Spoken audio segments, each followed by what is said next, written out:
సేవలో ఆనందం ఉంది.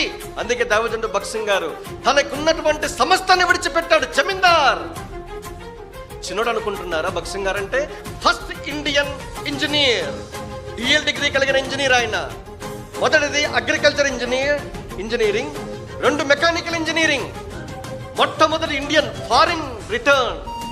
అది కూడా భారతదేశం కాదు, విదేశాల్లో చదువుకున్నాడు. అక్కడ దర్శించాడు.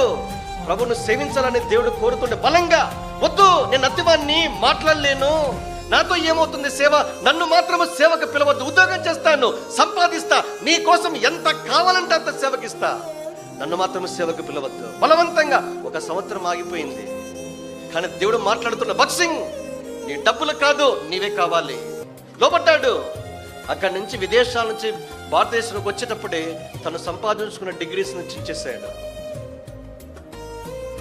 ఆశ్చర్యమా? ఈ సాక్ష్యం ఎంతో మందిని ప్రభావితం చేసింది.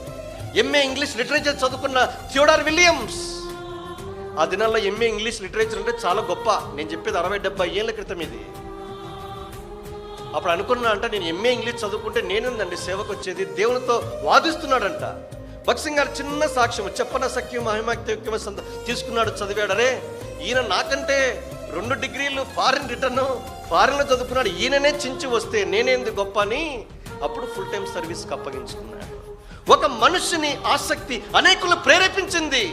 తమను తామే నూతనంగా ప్రభుకు అర్పించుకున్నారు. అందుకే ఈ జీవిత యాత్రలో ప్రభును సేవించడం అన్నది ఘనత. అది ప్రభు ఏ పరిమాణంలో ఏ మోతాదులో నువ్వు సేవించాలో దేవుడు నడిపిస్తాడు.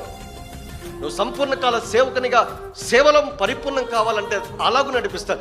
నాలాంటి వానిగా నిన్ను సిద్ధపరచాలనుకుంటే అలాగూ సిద్ధపరుస్తాడు. ఇది నాన్న సేవలో ఆనందం ఉంది, సంతోషం ఉంది. అలాంటి సేవ కొరకు దేవుడిని నిన్ను పిలుస్తూ ఉంటే నిర్ధారించుకోవడానికి ఇది చక్కటి సంగతి, చక్కటి సందర్భం. ఎప్పుడు ఎదురాడద్దు, ప్రభుకు లోబడు, అద్భుతంగా నీ సంతోషం అధికం చేస్తాడు.